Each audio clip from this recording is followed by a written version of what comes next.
समस्या यह है बदतमीज दिल है हमारा, समस्या यह है मन हमारा खराब है, समस्या यह है दिल हमारा खराब है, समस्या यह है हमारे हृदय में कीड़े लगे हुए हैं। दिक्कत यहां है अंदर, मैं, बाहर नहीं, आप नहीं, वो नहीं, समाज नहीं, पड़ोसी नहीं, घर वाले नहीं, सरकार नहीं, लोग नहीं, मैं खुद, मेरा मन, स्वयं मैं, समस्या मैं हूं।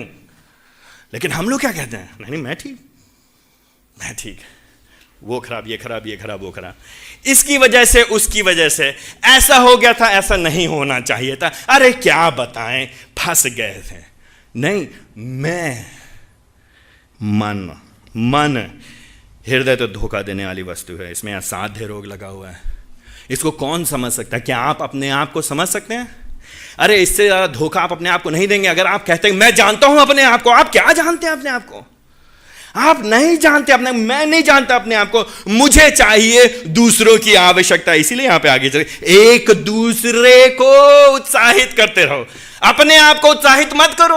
अरे क्या करोगे अपने आप को उत्साहित? अपने आप को कैसे उत्साहित करोगे? अपने आप को बैठ के कहोगे मैं तो ठीक ही हूं ना, आखिर इतना बुरा तो नहीं हूं, उससे तो अच्छा ही हूं, देखो उसकी तुलना में तो ठीक ठाक हूं। अरे जब समय आएगा तो सुधर जाएंगे, बदल जाएंगे, अभी तो समय है कुछ करने का, कर लेने दो। परमेश्वर का वचन क्या कह रहा है? वहां पे हमको चेतावनी दे रहा है, कह रहा है देखो भाई, उन्होंने क्या किया? मुझे क्रोध दिलाया। किसने? तुम्हारे पूर्वजों ने। उन्होंने अपने आप को क्या किया? अपने हृदयों को कठोर किया। कैसे कठोर किया? 9वें पद में उन्होंने मुझे जांच करके परखा, उन्होंने देखा कि क्या मैं उत्तर देने वाला परमेश्वर हूं कि नहीं है। उन्होंने मुझे देखा, चख करके देखो यहोवा भला है, और उन्होंने देखा कि मैं भला हूं। मैंने उन पर दया की, मैंने उनको छुड़ाया मिस्र से। कौन छुड़ा सकता था उनको फिरौन की सेनाओं से? कोई छुड़ा नहीं सकता था नहीं कोई ताकत इस दुनिया में, कोई था नहीं जो मिस्रियों से छुड़ा सकता था इजरायलियों को। लेकिन मैंने उन्हें छुड़ाया, मैंने उन्हें दिखा दिया कि मैं कौन हूं। मैं जीवित परमेश्वर, मैं हूं सो हूं, मैं हूं जीवित परमेश्वर।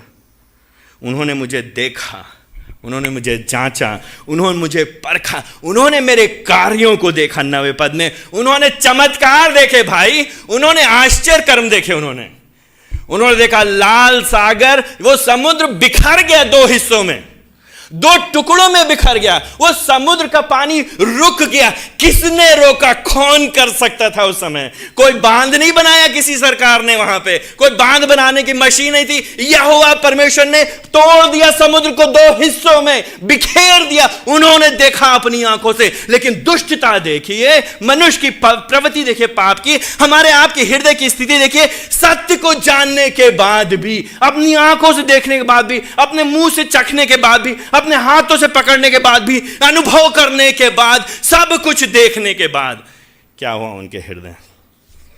कई बार हम लोग कहते हैं ना, अरे भगवान जी, प्रभु जी, यीशु मसीह सिर्फ अगर हमको इतना दिखा दें, सिर्फ हमारे सामने यह कर दे तो हम मानेंगे। अच्छा, तुम इजरायलियों से किस मायने में ज्यादा बेहतर हो? किस मायने में ज्यादा बेहतर हो?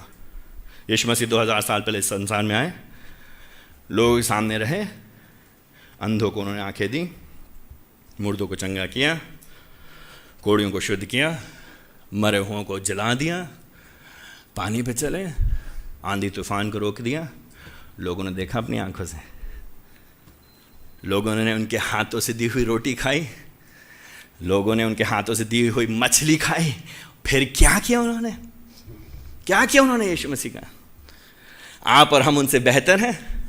आप और हम मांग सकते हैं प्रभु जी साबित करो, दिखाओ कि आप कौन? अरे कर दिया है उसने साबित, दिखा दिया उसने, दिखा दिया वो कौन है। उसने दिखा दिया इतिहास में, इजराइल के इतिहास में, उसने दिखा दिया नए नियम में, उसने दिखा दिया यीशु मसीह में कि कौन है हमारा प्रभु। वो मारा गया, गाड़ा गया, तीसरे दिन जी उठा, परमेश्वर पिता के दाहिने हाथ पे बैठा, हो गया खत्म। अब और कुछ साबित करने की जरूरत नहीं है उसे। अब हमको क्या करना है? अब हमारी क्या प्रत्युत्तर है? समस्या क्या है? हम और आप इजराइलियों के समान हैं। 10वें पद में देखिए, 10वें पद में देखिए, इनके मन सदा भटकते रहते हैं, चंचल मन है इनका, फायदा नहीं हो रहा है। अरे दिक्कतें बहुत हैं, अब नहीं झेला जा रहा है परेशानियां। अरे यीशु मसीह के पीछे चलने का कुछ तो फायदा मिलना चाहिए कि नहीं मिलना चाहिए? आराम कब मिलेगा बताओ? डॉक्टर है क्या ये? क्रोसिन खाई आपने? क्या है ये? क्या मजाक बना के रखा हम लोगों ने? क्या है? प्रभु जी क्या स्टेट बैंक वाले हैं कि जो हमको लोन देते रहेंगे कर्जा माफ करने के लिए? क्या है, कौन है प्रभु जी? इनका मन सदा भटकता रहता है। जब तक फायदा होगा तब तक प्रभु जी के पीछे चलेंगे, जब तक ठीक ठाक रहेगा तब तक प्रभु जी के पीछे चलेंगे, जब तक सब बढ़िया रहेगा तब तक प्रभु जी के पीछे चलेंगे, लेकिन जब मन करेगा तब हम निकल लेंगे। जब मन करेगा तब कहीं और चलेंगे, जब मन करेगा तो हम जाए, मेरी मर्जी, मेरी इच्छा, मेरा दिल। इनके मन सदा भटक, कभी कभी की बात नहीं है। ये कौन लोग हैं? एहसान फरामोश लोग हैं। भूल गए प्रभु जी ने किया क्या इनके लिए। इनके मुंह खुल रहे थे सिर्फ मांगने के लिए, दे दो प्रभु जी, दे दो मुझको, दे दो प्रभु जी, दे दो मुझको, दे दो प्रभु जी, दे दो मुझको, दे दो प्रभु जी मुझको, दे दो प्रभु जी। ये भूल गए प्रभु जी ने किया क्या है। इन्होंने इसके मार्गों को पहचाना नहीं है। ये हम और आप, ना सिर्फ इजरायली लोग, समस्या ये हमारे हृदय की सच्चाई को जानते नहीं। मार्ग, सत्य और जीवन सिर्फ प्रभु यीशु मसीह है। पहचान लो उसको, थाम लो उसको। दुनिया मिले ना मिले, कुछ और नहीं चाहिए, बस यही काफी है हमारे लिए। यीशु मसीह काफी है। लेकिन उन्होंने क्या किया, उसको पहचाना नहीं। इसलिए प्रभु जी ने क्या किया, 11 पद में प्रत्युत्तर में, ठीक है तुमको मैं विश्राम नहीं मिलेगा। प्रभु जी हल्के में नहीं लेते हैं विद्रोह को। सावधान रहिए कहीं हम अविश्वास में ना पड़ जाएं। हम कैसे अविश्वास करते हैं? जब हम प्रभु जी पे भरोसा नहीं करते हैं। हम कैसे अविश्वास करते हैं? हम कैसे विद्रोह करते हैं? जब हम प्रभु के प्रति कृतज्ञ नहीं होते, धन्यवादी नहीं होते हैं।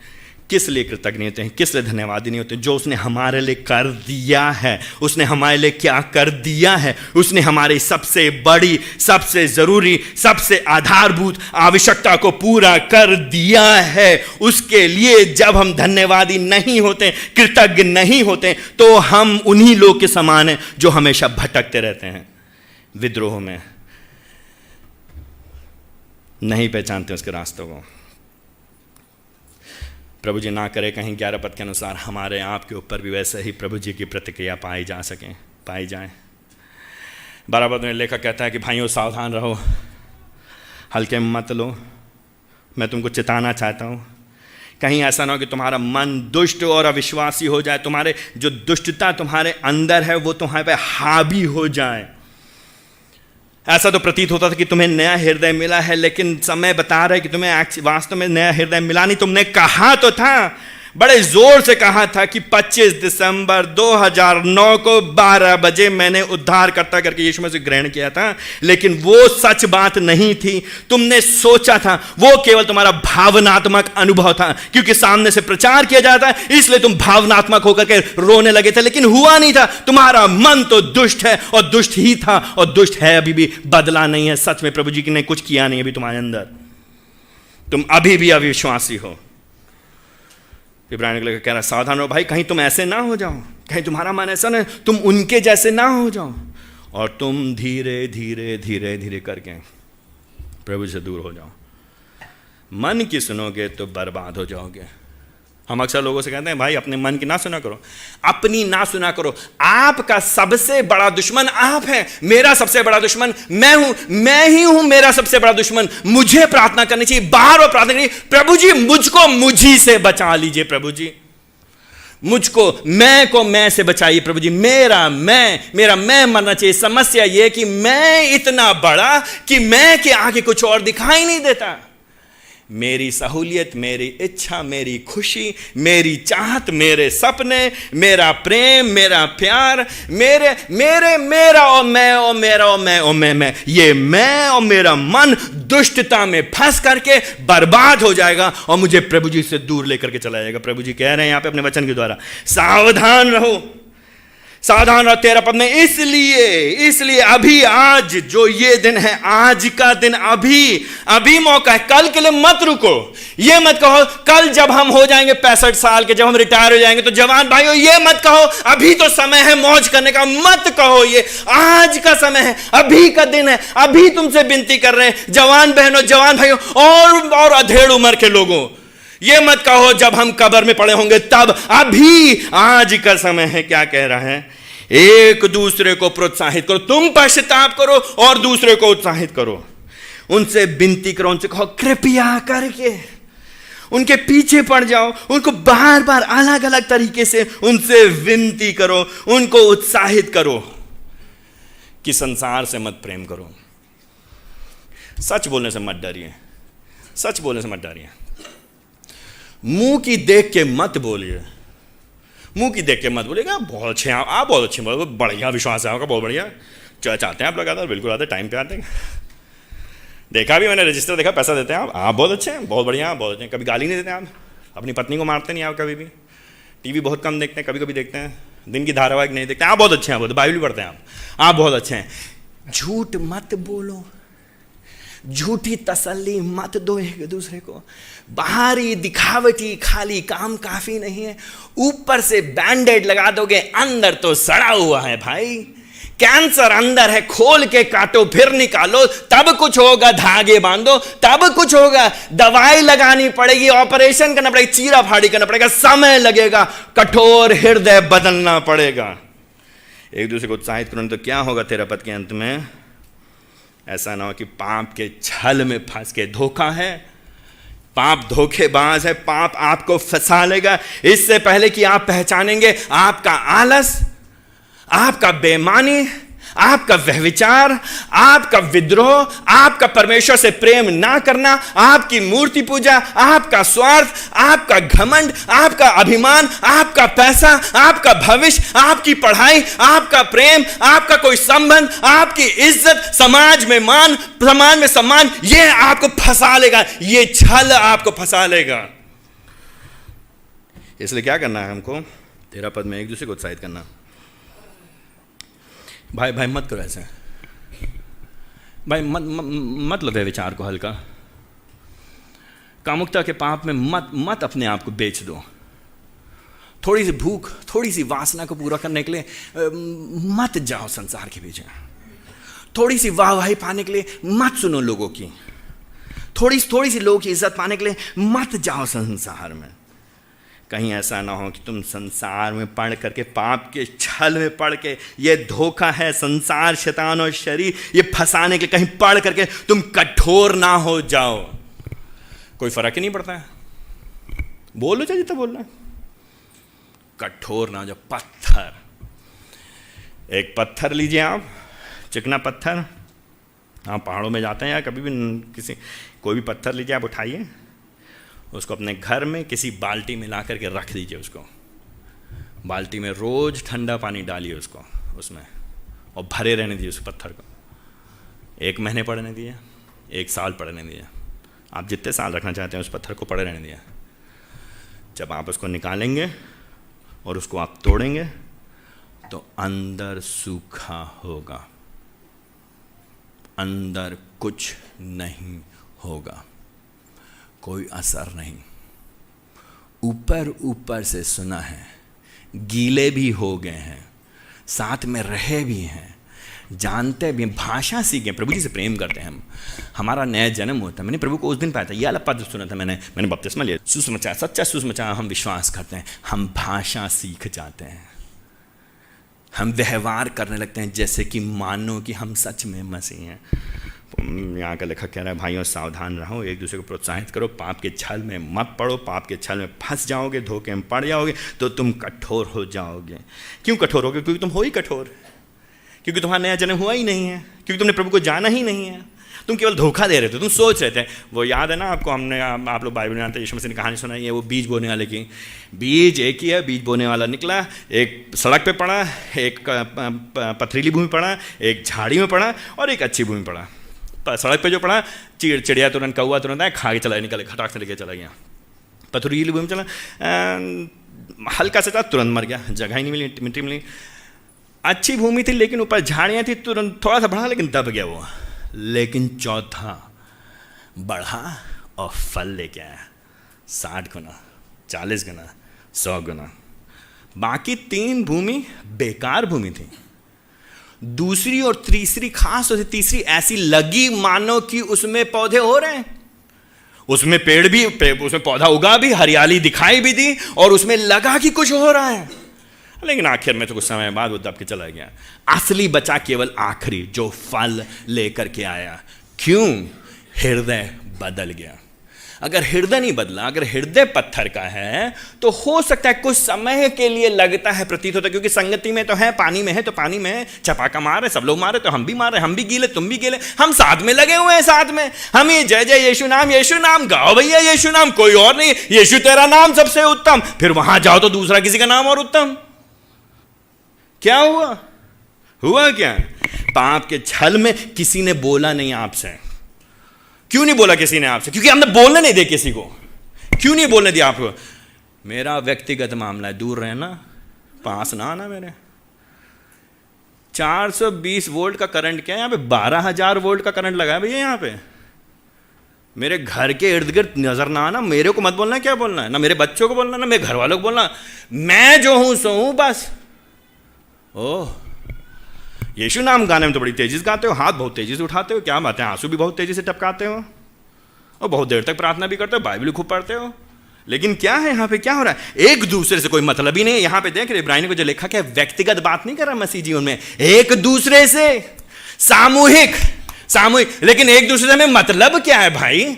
समर्पण करने की इच्छा ही नहीं है। क्यों करेंगे हम समर्पण किसी के प्रति? क्योंकि जवाबदेही आ जाएगी ना। जवाबदेही नहीं पसंद है, कोई पूछे नहीं हमसे, पूछो ना बस हमसे। बुरा लग रहा होगा आपको, बुरा लगता मुझको भी, जब तक नहीं समझा था सत्य को। मेरा जीवन, आपका जीवन एक दूसरे को प्रोत्साहित करने के लिए है। इसमें मुश्किल जरूर होगी, इसमें दर्द जरूर होगा, इसमें बेइज्जती जरूर महसूस होगी, इसमें बुरा जरूर लगेगा, लेकिन आपके लिए अच्छा है, मेरे लिए अच्छा है। बेहतर यह है कि हम थोड़ा सा बुरा मान जाएं, लेकिन हम बच जाएं, बजाय इसके कि बुरा मानने के चक्कर में पाप के छलावे में फंसकर कठोर हो जाएं और बर्बाद हो जाएं। अंत तक बने रहना 14 पद में पौलुस यहां पे लेखक कह रहा है, अंत तक। एक दिन की बात नहीं है ये, 6 महीने की बात नहीं है, 6 साल की बात नहीं है, अंत तक। तभी हम मसीह के भागीदार होंगे। और 15 में कह रहा है, देखो बार बार अलग अलग तरीके से एक ही बात को 100 बार दोहरा रहा है लेखक। कह रहा है भाई तुम उसकी आवाज़ सुन रहे हो। किसकी आवाज़ सुन रहे हो? परमेश्वर पवित्र आत्मा की आवाज़ सुन रहे हो। हमने तो नहीं सुना था परमेश्वर पवित्र आत्मा को। कब सुना था आपने पवित्र आत्मा को? जब म्यूजिक बजती बहुत तेज। जब तक मतलब 500,000 वॉट के स्पीकर ना हो तब तक लोग आजकल पवित्र आत्मा को सुनते नहीं। समस्या सबसे बड़ी ये है चर्चेज में। पवित्र आत्मा की आवाज हम म्यूजिक से 5,000 वॉट के स्पीकर से नहीं सुनते हैं, कीबोर्ड और गिटार से, इलेक्ट्रिक गिटार से और ड्रम्स और बेस गिटार से। पवित्र आत्मा की आवाज सुनते हैं हम परमेश्वर के वचन से। शोर में नहीं सुनते भैया। बिजली चली जाएगी तो पवित्र आत्मा भी चला जाएगा। हम उसको वाले पवित्र आत्मा की बात करें, हम वचन वाले पवित्र आत्मा की बात करें। पवित्र आत्मा की आवाज सुनना है, आपको सुनना है, हमको सुनना है। कब सुनना है? जब हम वचन को सुनते हैं, जब वो हमसे बात करता है, जब वो हमारी कमी को दिखाता है, जब वो हमारी गंदगी दिखाता है, जब हमारे पाप को उजागर करता है, तो हम उल्टा कहते नहीं है नहीं नहीं नहीं मेरे लिए नहीं है। हम कहते हैं प्रभु जी आपका धन्यवाद हो, आपने मुझ पर दया की। प्रभु जी आपने सत्य को दिखाया। प्रभु जी आपने मेरी असलियत को दिखाया। प्रभु जी आपने मेरी वास्तविकता को दिखाया। प्रभु जी आपने मेरे पाप को उजागर किया है। प्रभु जी मुझे माफ करिए। प्रभु जी धन्यवाद मेरे भाई का जिसने मेरी मदद की सत्य को समझने के लिए। प्रभु धन्यवाद मेरी बहन का जिसने मेरे पाप को उजागर किया है। प्रभु जी मैं उससे गुस्सा नहीं, मुझ पर दया करिए कि मैं उसके प्रति धन्यवादी हो सकूं, कृतज्ञ हो सकूं। उस तरह का माहौल हम देखना चाहते हैं अपनी कलीसिया में, अपने परिवार में, अपनी कलीसिया प्रभु के घराने में, जहां पे उद्देश्य नीचा करना नहीं है लेकिन उद्देश्य बनाना है। लेकिन बनेंगे कैसे? जब तक स्वीकार करने के लिए तैयार नहीं होंगे। स्वीकार करने के लिए कैसे नहीं तैयार? क्यों नहीं तैयार होते? क्योंकि हम पवित्र आत्मा की आवाज सुनना नहीं चाहते। कैसे सुनेंगे पवित्र आत्मा की आवाज? उसके वचन से। कैसे सुनेंगे उसके वचन को? व्यक्तिगत अध्ययन करने के द्वारा, कलीसिया में सुनने के द्वारा, एक दूसरे के मुंह से सुनने के द्वारा। व्यक्तिगत अध्ययन करने के द्वारा, कलीसिया में सुनने के द्वारा, एक दूसरे के मुंह से सुनने के द्वारा पवित्र आत्मा की आवाज सुनेंगे। पवित्र आत्मा हम में और आप में हो करके एक दूसरे से बात करता है, एक दूसरे को उत्साह करने के लिए। मत कठोर करो अपने आप को, 15 पद में कहता है। उसकी आवाज सुनो तो प्रत्युत्तर करो, नम्र हो जाओ, छोटे बनो। तुम अपने बाप दादों के समान, तुम अपने पूर्वजों के समान व्यवहार मत करो। समस्या क्या थी पूर्वजों में? हमारे पूर्वजों में, जो इजरायली हमारे जो पूर्वज थे, उनमें समस्या ये थी, वो सोचते थे उनको कोई बताए नहीं सही क्या है गलत क्या है। वो बड़ी जल्दी भटक जाते थे। वो बड़ी जल्दी ही अपनी सुरक्षा इस दुनिया में ढूंढने लगते थे। वो बड़ी जल्दी भूल जाते थे प्रभु यहोवा ने किया क्या उनके लिए। उनको संसार बड़ी जल्दी प्यारा लगने लगता था। परमेश्वर का वचन कह रहा है कि तुम उनके समान मत करो। जब उन्होंने ऐसा किया तो उन्होंने मुझे क्रोध दिलाया। इसीलिए आखिरी बात, तीसरी बात 16 पद से लेकर 19 पद में, आखिरी बात 16 पद से लेकर 19 पद में, क्यों सावधान रहें हम, क्यों अपने हृदयों को कठोर ना होने दें, क्यों नहीं अपने हृदयों में हम विद्रोह करें। क्योंकि 16 पद से 19 पद में, क्योंकि अगर हम विद्रोह करते हैं और जब हम अविश्वास करते हैं तो परमेश्वर का क्रोध हम पे भड़कता है, टूट पड़ता है। हम उसको आमंत्रित करते हैं। हम एक तरह से प्रभु जी को चढ़ा रहे हैं, प्रभु जी को चढ़ा रहे हैं। प्रभु जी कह रहे हैं, प्रभु जी आप करके दिखाओ, क्या कर लोगे आप हमारा, क्या कर लोगे आप। हम प्रभु को हम मजाक उड़ा रहे हैं। हम नहीं बदलेंगे, हमें जो करना वही करेंगे। आप क्या कहने से कहते हैं। आपके वचन में जो लिखा है वो लिखा है, वचन से क्या लेना ना। जीना कहाँ है हमको, जीना कहाँ है, जीना तो संसार में ना, रहना कहाँ हमको। प्रभु जी आप तो जानते नहीं जीना कैसा होता है संसार में। हाँ गलत, प्रभु जी जानते हैं जीना कैसा होता है संसार में, क्योंकि प्रभु जी हमारे क्या बन के आ गए, मनुष्य बन कर गए। प्रभु जी किसके समान थे, आपके जैसे मेरे। तो उनको मालूम है दबाव क्या होता है, सामाजिक दबाव।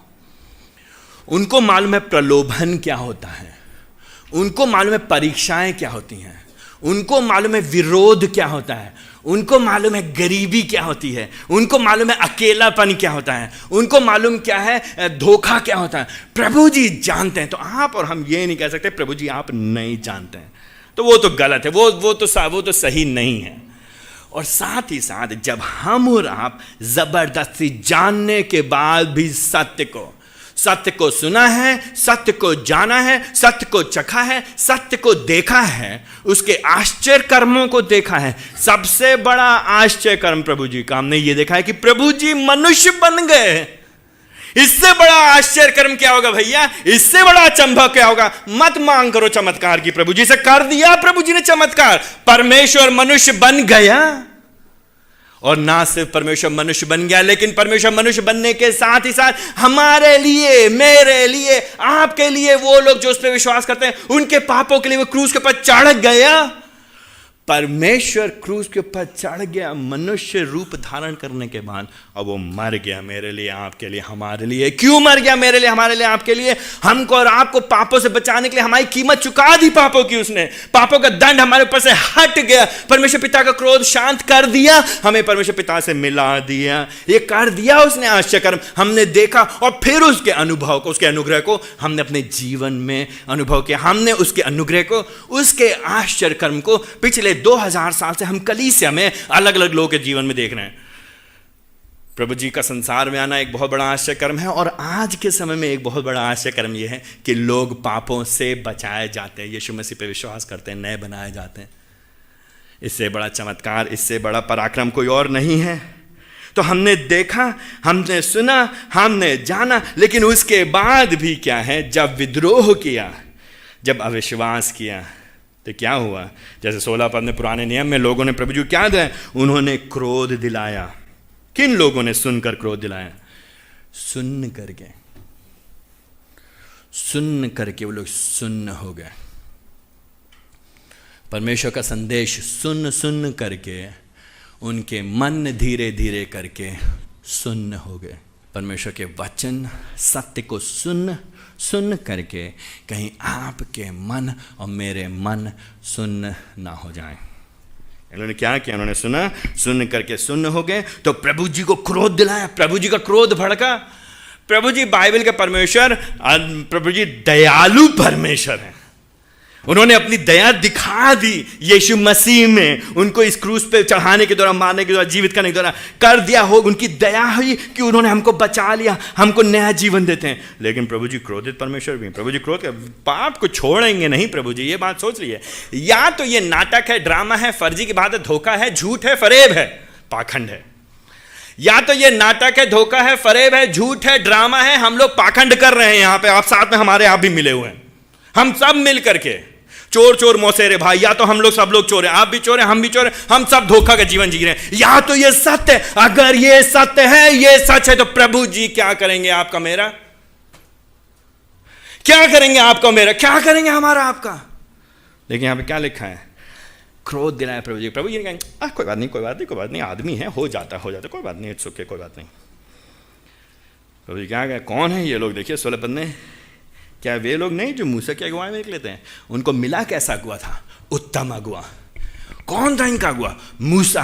मूसा ने परमेश्वर से बातचीत की थी, उसने जलती हुई झाड़ी में प्रभु की आवाज सुनी, उसने वो चढ़ गया उस पर्वत के ऊपर, सीने पर्वत के ऊपर, वहां से 10 आज्ञाएं लेकर के नीचे आया। उसने प्रभु जी का पराक्रम देखा, उसके हाथों के द्वारा, उसके जीवन के द्वारा इन लोगों ने पराक्रम देखा प्रभु जी का।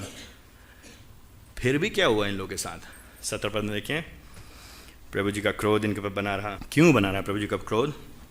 क्योंकि 17 पद में इन्होंने क्या किया? आखिरी लाइन में, इन्होंने पाप किया, इन्होंने विद्रोह किया, इन्होंने अविश्वास किया, इन्होंने मूर्ति पूजा की, इन्होंने अपने फायदे के लिए अपने सच्चे विश्वास को बेच दिया, 2 रुपए में बेच दिया इन्होंने, रोटी के लिए, रोटी कपड़ा मकान के लिए समझौता किया इन्होंने, थोड़े से स्वास्थ्य के लिए समझौता किया, थोड़े से इज्जत के लिए इन्होंने समझौता किया, थोड़ा सा मान मिल जाए समाज में इसलिए समझौता किया। इन्होंने प्रभु जी को पीछे कर दिया, प्रभु जी को बेइज्जत किया, इन्होंने प्रभु जी को किनारे कर दिया। तो प्रभु जी ने क्या किया? 17 पद में, उनके शव कहां पड़े हैं? क्या हालत किया प्रभु जी ने उनकी? उनके शव जंगल में पड़े हैं, कोई उनको मिट्टी देने वाला नहीं मिला। उनको प्रभु जी ने घात किया और उनके लिए प्रभु जी ने कहा कि मैं इनको अपने विश्राम में प्रवेश नहीं कराऊंगा, नहीं देखेंगे लोग कनान का देश, नहीं होंगे ये लोग मेरे लोग। मेरे घराने में हैं तो मैंने चुना जरूर था, दिखने में तो जरूर मेरे घर के लोग थे, ऊपरी तौर से तो ये हमारे लोग थे जिनको मैंने चुना था, उस जाति के थे, लेकिन मैं इनको नहीं बनाऊंगा अपना, ये मेरे लोग नहीं होंगे। 18 पद में, इसलिए वो विश्राम में प्रवेश नहीं करेंगे। क्यों? क्योंकि उन्होंने आज्ञा ना मानी। क्यों? 19 पद में, क्योंकि उन्होंने अविश्वास किया। देखिए बाइबल का परमेश्वर खतरनाक परमेश्वर है भाइयों बहनों। हम बार बार आपको बताते हैं बाइबल का परमेश्वर भयंकर, भयानक, भयावह परमेश्वर है। ये खतरनाक परमेश्वर है। ये आम छोटा मोटा सा कोई मुन्ना परमेश्वर ईश्वर नहीं है भैया। ये कोई छोटे मोटे बाबा नहीं है, कोई जादू करके हाथ नचा करके खाली सोने की चेन लेके नहीं आते भैया। ये खाली आम आदमी नहीं है जो जड़ी बूटी मसल के आपको दे देते हैं, आपका पेट का दर्द ठीक हो जाता है। ये संसार के मालिक हैं, ये जीवित परमेश्वर है, ये राजाओं का राजा है, ये प्रभुओं का प्रभु है। ये आपको अभी इस वक्त इसी समय आपको मसल देने की हिम्मत रखता है और अपने उसके पास वो कर सकता है ऐसे। वो चाहे तो आपको, हमको एक छोटी सी चींटी को जैसे हम मसल देते हैं वैसे हमको आपको तुरंत कर दे। उसकी दया है, उसकी करुणा है, उसका अनुग्रह है कि हम सांस ले रहे हैं, उसकी दया है, उसकी करुणा है, उसका अनुग्रह है कि हम बार बार उसके वचन को सुन रहे हैं, उसकी करुणा है, उसकी दया है कि उसने हमको बर्बाद नहीं कर दिया, उसकी दया है, उसकी करुणा है कि उसने हमको बचाया यीशु मसीह के द्वारा। तो क्यों हम खिलवाड़ करेंगे उसके साथ? क्यों हम अनदेखा करेंगे उसकी चेतावनियों को? क्यों हम हल्का लेंगे? देखा नहीं क्या हुआ उन इस्राएलियों के साथ? देखा नहीं क्या हुआ हमसे पहले दूसरों के साथ? सुना नहीं आपने क्या हुआ उनके साथ? देखा नहीं प्रभु ने क्या किया? जिन्होंने हल्के में लिया उसको प्रभु जी ने बर्बाद कर दिया। प्रभु जी के मुख से अग्नि निकली और उसको चाट कर गई उनको प्रभु जी की अग्नि। प्रभु जी ने बर्बाद कर दी, भस्म हो गए लोग पृथ्वी के अंदर घुस गए, मर गए, लुट गए। तो हम और आप क्या चीज है भाई और बहनों? तो क्यों हल्के में लेंगे प्रभु को? क्यों डरेंगे संसार से? क्यों भयभीत होंगे लोगों से? क्यों सुनेंगे आप उनकी? क्यों नहीं सुनेंगे आप इसकी? सुनना पड़ता है। क्या बताएं भैया, सुनना पड़ता है। प्रभु जी के सामने बोलेगा, प्रभु जी के सामने बोलेंगे आप ये बात। उसकी आंखों से जब लपलपाती हुई आग के झोंके जब निकल रहे होंगे, उसके मुंह से जब तलवार निकल रही होगी, उसके सामने खड़े होकर के हम और आप कहेंगे क्या बताएं प्रभु जी, अब क्या बताएं, सुनना पड़ा था, अब इसकी सुनो। आज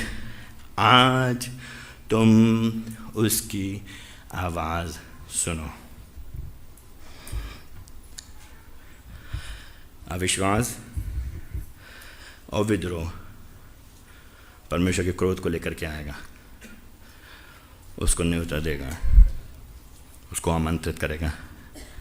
हम और आप बर्बाद हो जाएंगे, हम और आप प्रवेश नहीं करने पाएंगे उस अनंत आराम में।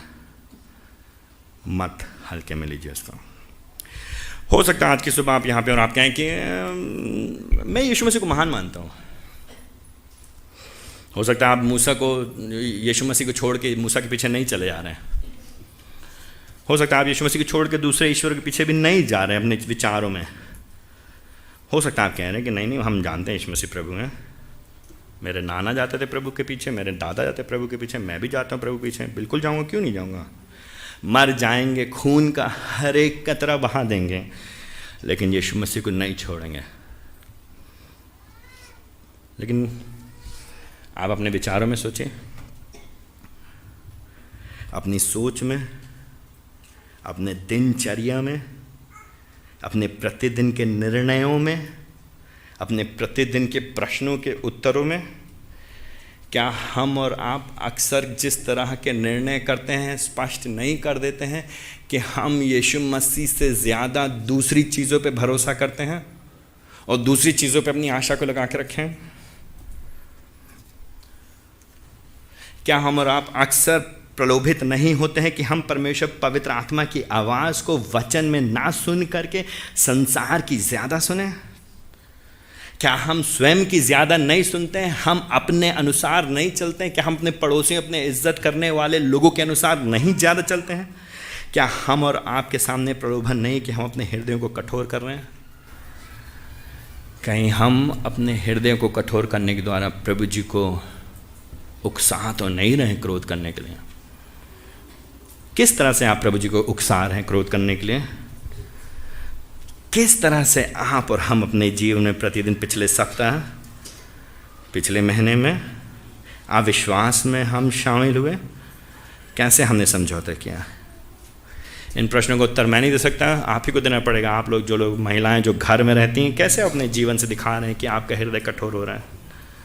जो लोग काम करते हैं, बिजनेस करते हैं, ऑफिसेज में जाते हैं, या भाई लोग जो लोग बाहर खेती करते हैं या धंधा करते हैं, कुछ भी, कहीं भी, कुछ भी पढ़ाई करते हैं, कुछ भी करते हैं, आप कैसे प्रलोभित होते हैं यीशु मसीह को छोटा करने के लिए? कैसे आपके सामने प्रलोभन आता है संसार की बातों को ज़्यादा बड़ा समझने के लिए?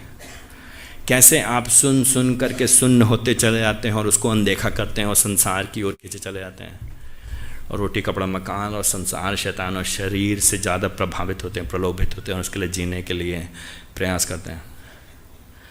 अगर ऐसा करते हैं तो आपके लिए समय होगा कि आप प्रभु जी क्षमा मांगें। आप प्रभु जी कहें, प्रभु जी मुझ पर दया करिए। अगर आप कहते नहीं मुझे ज़रूरत नहीं है, तो आपको ज़रूर ही ज़रूरत है।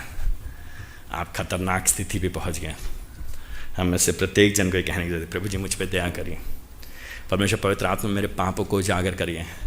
परमेश्वर पवित्र आत्मा मुझे यीशु मसीह के नज़दीक लेकर के आइए।